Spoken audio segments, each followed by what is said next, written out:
Hello, massage nerds. Today we're going to be doing a massage for the low back. I'm so excited about doing this video for you because low back pain is the number one disability in the United States. And about 600 million people are affected by low back pain. So you can tell that a lot of times it might be confused with sciatica or with just general low back pain because the Quadratus Lumborum is right here, and this is actually one of the main culprits for low back pain. And if you can release the Quadratus Lumborum, you'll be able to take away all the low back pain. It can also be confused with kidney problems because of where the pain refers really close to the kidneys right here. So make sure that you do a little bit of a medical history and find out, where the pain is coming from maybe. And one of the things you can tell is people when they've been standing for a long period of time or sitting for a long period of time, the muscle contracts because we're in the constant flex position. And so when you try to straighten up, the muscle just radiates and hurts your whole low back. So make sure you ask your client some questions. When does it hurt? What motions do you do? This one, the action is known as the hip hiker. So when you use one muscle at a time, it hikes up your hip. When you use both muscles, it stabilizes the floating rib for respiration when you inhale and when you exhale. And then it also helps you with your posture. So it's a very important muscle for you guys to work on. So let's talk about the origin. The origin is right here on the ilium. The ilium is part of your pelvis and is the most superior part. So you need to palpate gently. I did a video on palpation, so make sure you go back and figure out, how to palpate with the finger pads. So find the ilium, which is right here on her, and then find the floating rib, gently. You don't want to, especially with the elderly, you don't want to, break any ribs or anything like that. Remember that the floating rib does not attach to the sternum, so you've got to be real careful. So this is the origin right here, and then the insertions are on the transverse processes of the lumbar 1, 2, 3, 4, 5. So these are the insertions. So this is the belly of the muscle. Here is your sacrum. Your sacrum is like a triangle, upside down triangle. And so your sacrum, it's 5 bones fused into one. 1, 2, 3, 4, 5. I won't show you the bottom parts. And these little foramen here are for innervation for the nerves that come through here. And then you've got some nerves that come through here too that form the sciatic nerve. So a lot of times this muscle, when it hurts, it is confused with sciatic nerve pain and generalized low back pain and kidney pain. So now let's talk about some of the things that you can do to go ahead and treat and decompress some of the sciatic nerve. Because one of the things you want to do is you really want to work on the thoracolumbar fascia, which is the fascia that keeps this area, stable. So one of the things that you can do is go on the sides of the lumbars and just try to pull up towards you. Remember, your shoulders need to be down. I'm in a horse stance. I'm kind of just using my body weight to ground, and then I'm just lifting up. Just trying to get some movement here. Do some myofascial release just by spreading here.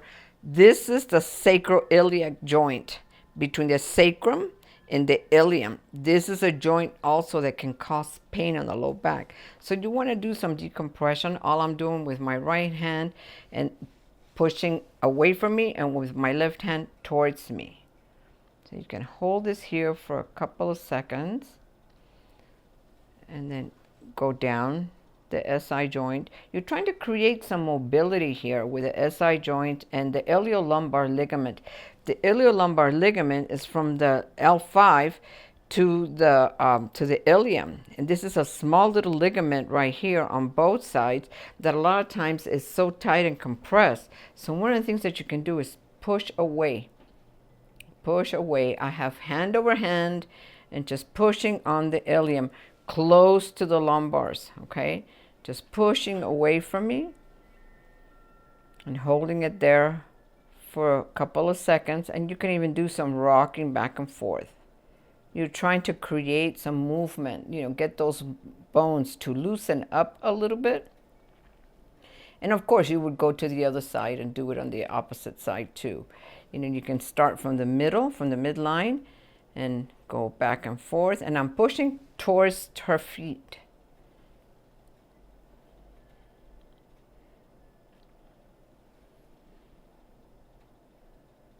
All I'm trying to do first is just create some movement, get these bones to loosen up a little bit. I'm going to use my forearm and find the edge of her ilium here. And just with this hand, I'm pushing towards me. And with my forearm, I'm pushing away from me. So I'm trying to create some movement here. And make sure that your hand doesn't dig, that your fingers don't dig into her ilium. Because then you'll be working the iliopsoas. The iliac is there, here. So you want to make sure that you're doing some, and you can see that, there's already some movement. You can do some spreading here, pushing away and towards.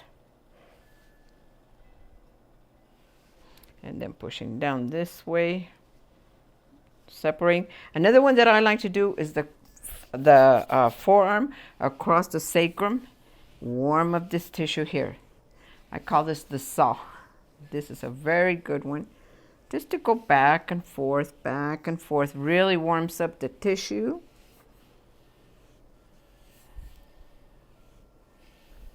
And another one is if you go with a hypothenar part of your hand and just, do some circular friction movements all around the sacrum.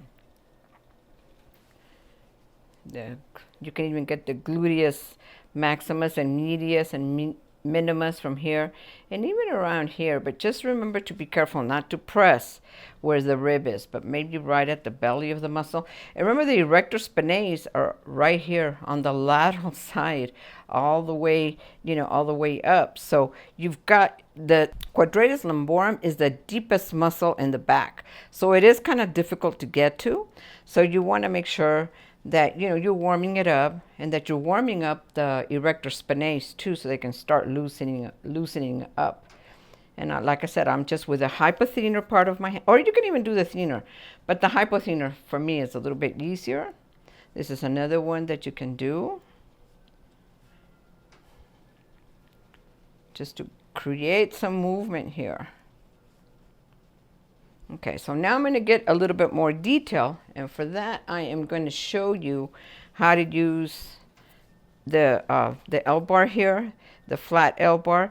So I am going to go ahead and move to the top of the table here by her head, and just go down the ilium. So now I'm using a little bit more of specific pressure, just to kind of loosen up the origin a little bit. And when you have trigger points in the QL, they're usually at the level of the L2 and L4. So they're kind of like right here, right in the belly of the muscle. So that's when you're going to go in, you can go in. I don't like to use my thumbs hurt now. That's why we created these great tools. So you're going to go to the soft part. You only have like 2 to 3 inches to work right here. It's not very much space. So you want to make sure that you come from the lateral side and move towards the medial side and go to all the places here. How's the pressure, Andy? Is the pressure okay? Is I'm not hurting you? No. Does it hurt anywhere? No. And remember that this is a lumbar stabilizer too.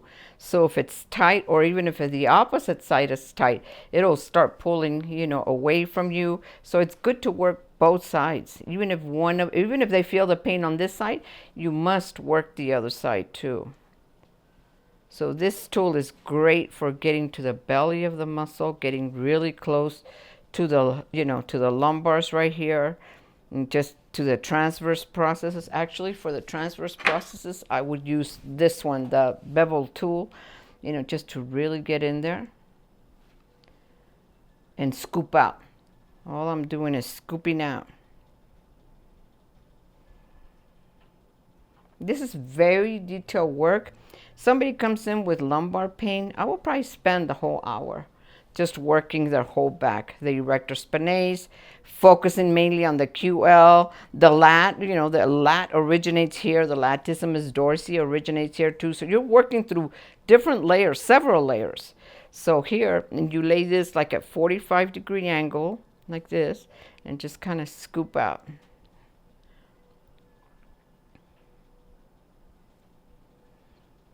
See, it's creating movement, and you can see. I'm glad I drew the lumbars there. So you can see how it's creating some movement, trying to get some flexibility here. And here along the floating rib, you can go, but just be very careful. Don't use a lot of pressure. You're just trying to get to that insertion there. So anyway, so you can use the flat tool and the bevel tool. And again, at the end, when you're done treating the muscle, you know, a lot of people go in with their elbow, you know, and you have to really, that's an option. And I used to do that before. You know, you can go in with your elbow. But I prefer the tools now. But the option is, you know, for you to use, don't use your thumbs, because unless you're putting them like this, you know, you don't ever want to hyperextend your thumbs this way, because then you'll be like where I was many years ago, where I couldn't even use them. So this is another option. So you've got three options: the tool, your thumbs. But if you've got real heavy people, actually, this is perfect. This is perfect to really get in there and work that QL very thoroughly. And it's best to work from the insertion. So you don't just want to work the insertion, the origin of the QL, but you also want to even work the origin of the latissimus dorsi right here all the way. And then at the end, once you're done with that, you know, obviously you can use effleurage and petrosarch. One of the things, I'm going to use a little bit of oil, because I didn't use any oil. I hadn't used any oil up until that point. So you can use a little bit of oil and just try to stretch. And I'm going to do the hand over hand again and just push, like to kind of decompress that QL a little bit. I'm right at the ilium. You can move to the side. Again, this is to end this work here. And then you can, you know, bring together or separate. And if you need more pressure, you can separate with your forearm and then pushing down, pushing the sacrum down away. Or you can bring it towards you and away from you, towards you and away from you, just to continue creating that movement. And once you're done with the back, you can do again the effleurage going back up. You can get the lats, the erector spinae, the lats. You can do even some regular kneading, some lifting. I like to do the lifting of the QL too, like I'm pinching it between my fingers pads, just to make sure that really released really good right here. I can feel it's more flexible. It's kind of giving into my fingers. It's allowing me to lift it more now that it's loosened up a little bit. I'm trying to get my fingers underneath here a little bit and just lifting it up. And you can even go to the opposite side too while you're here. You can work contralateral and just lifting up some of the tissue, separating it. So once you've done with this, I might even want to do some cupping. But for that, I'm going to need a little bit more oil. But you can do some cupping here on the QL. Let's see how it does.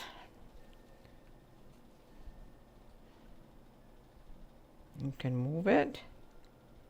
You can lift it.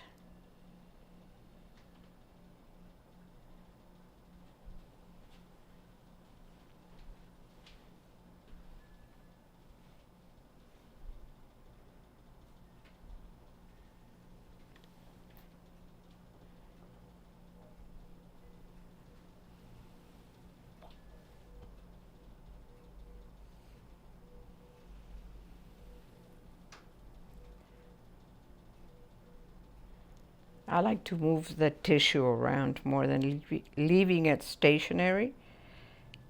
And the more you press on it, the more suction you get. So I like to be able to move that tissue around and just lift up. Lift up. You can, I don't know if you can see through there, but I'm lifting up the tissue. And you can do it all the way across. It just really warms up the tissue nice. And it's a nice way to end up the session with a little bit of cupping.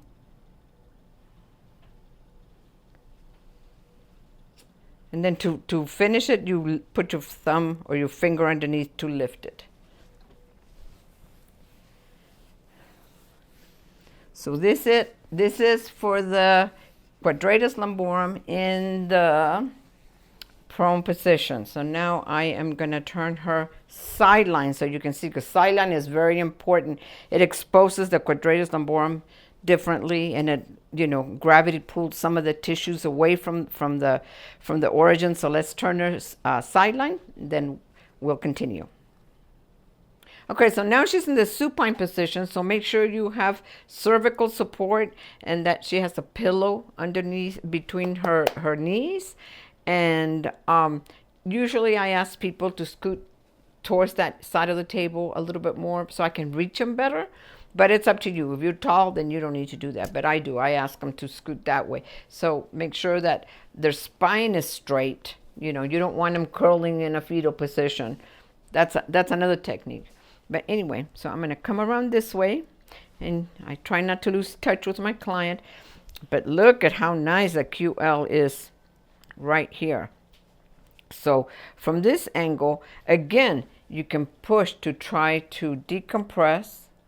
Just do a few of them. You don't have to do too many. You know, maybe for about a minute, just try to push down. And if it's easier for you, you can even use your forearm.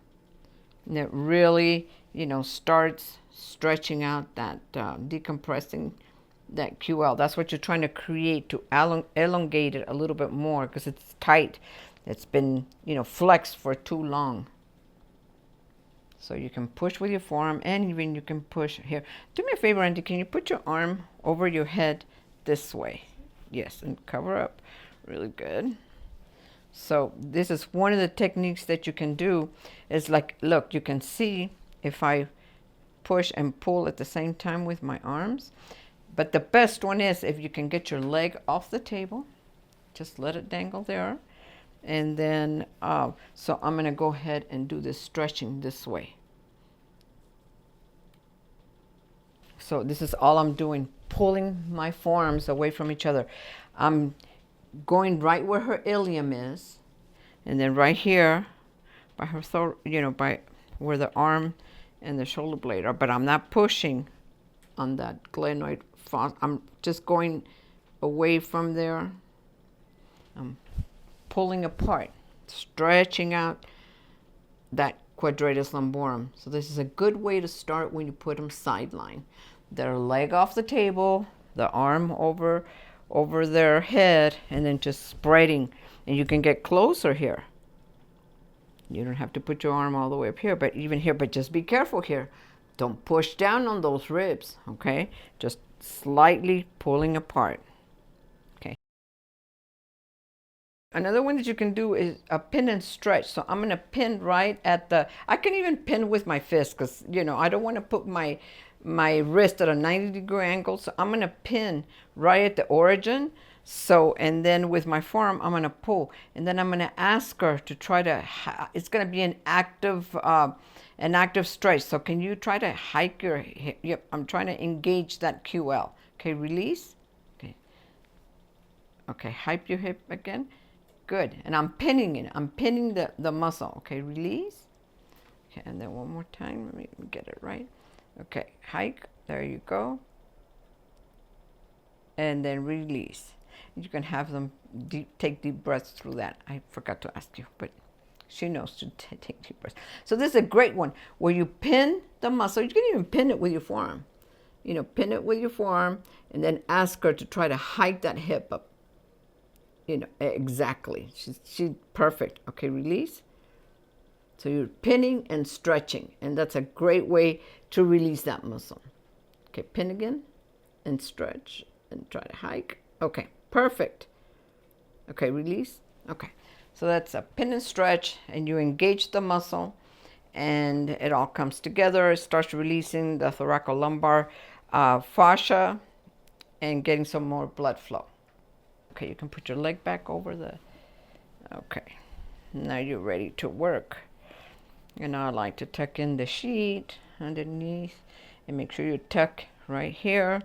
And so now you have the QL here, and this is a perfect way to grasp it. You're able to pull it up more.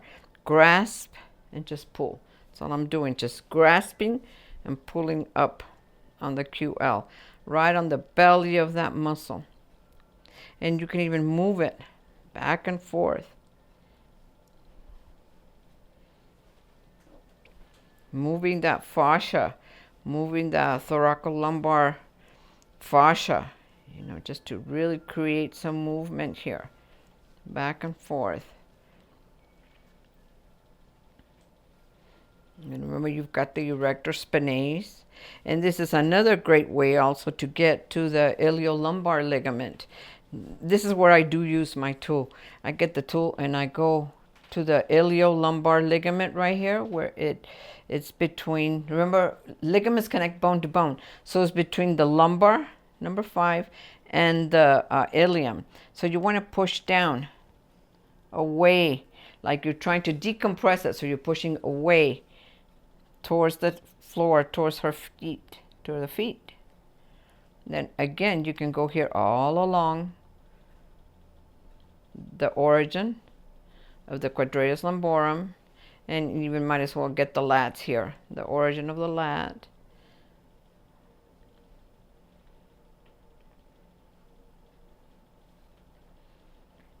And now we're going to get to the belly of the QL. So I'm going to push down towards the table. You're going to come out about 2 inches from the spine. So it's about right here.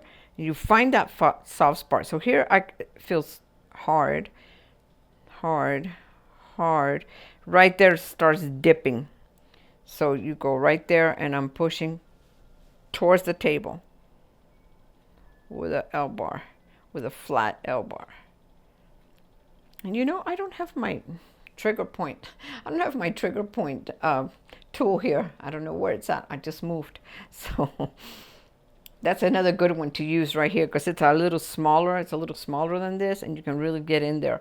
But you can get in there and work, especially the trigger points that are along L2 and L4, almost right in the middle. These are the 2 trigger points. So you can, if she had low back pain or the QL pain, that would be right here. And you would just hold that for about 30 seconds and asking him to breathe in and out. Oh, there you go. She's good. Yeah, she's already breathing. You just breathe in and out until it starts going down. And if it doesn't get better after 30 seconds, you let it go. You go to another part, and then you work that out, and then you can go back to it. But you don't want to stay in one place, you know, when they have a trigger point for more than 60 seconds, because then the body starts fighting you back. Then it releases, you know, endorphins and painkillers, and you don't want to do that. You want to retrain the brain for relaxation. So once you've used the tool here, oh, before I forget, okay, so you've done some of the clasping, you've done some of the, you know, elongating, like pushing down on the hip. Now I'm going to go to the opposite side, and I like to use my little washa spoon. You know, this is perfect to get right into the crevices. So I find her spine, and then I'm going to scoop out. That's all I'm doing towards me, like scooping up. You're really getting, make sure you're not on the spinous processes, but on the side. Make sure you're on the transverse processes. I'm scooping out the rototors and the multifidi, because those are for rotation, and a lot of times these are really tight. So this is all I'm doing, is I'm scooping out away. This is the spine, so I'm scooping away from the spine, scooping this way. Okay, so again, and make sure she's a little too far from me, but I can tell where her transverse processes are, and I'm just going up, scooping away to really try to loosen up those erector spinae, the paraspinal muscles. And even from this side, it's a good way to get to the QL and go down, you know, just scoop out. And I'm staying right on that Quadratus Lumborum.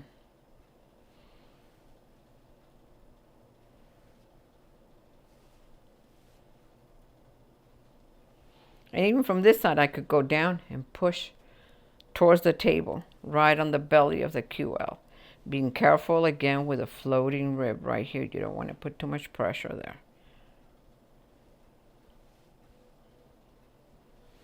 And you can go down if you're tall enough. You can go all the way down and rake.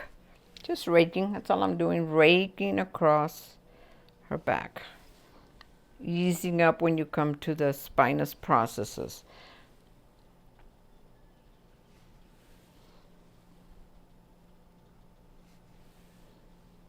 And remember, what you do on one side, you've got to do on the other side. You can't treat one side without the other.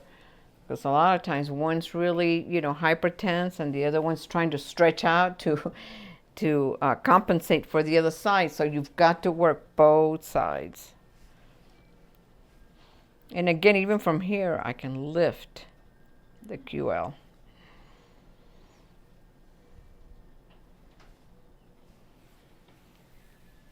And you can even do some of the stretching here. From this side, you can do it from this side of the table or the other side of the table. And remember, if you're going to do it here, you can see how her QL stretches really good right here. But just don't put too much pressure on the ribs. Try to do it a little further up. All I'm doing is separating my forearms to create this muscle to stretch a little bit more. And then when you're here, you can even do figure eights. You can, might as well work the gluteus medius and minimus. Actually, the gluteus minimus mimics sciatic nerve pain. A lot of times it hurts right here at the insertion of the gluteus minimus. And a lot of people think it's sciatica, but it's not. It's the insertion of the gluteus minimus. So make sure while you're here, you might as well work this whole area. Don't just, I mean, if this is the main culprit, the Quadratus Lumborum, yes, focus on that. But at the same time, work everything else, because remember, it's all connected by fascia. It's all connected by movement. So make sure that you work everything out while you're here. Sideline position, for me, is really one of my favorites.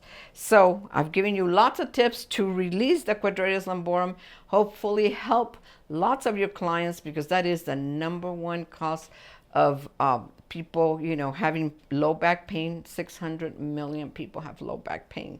And it's, you know, difficult to treat because a lot of times they go to the doctors and they start getting shots or surgery. And a lot of times it's just a tight QL. So make sure that you can help your clients and practice, practice, practice. And until the next time, create a great day.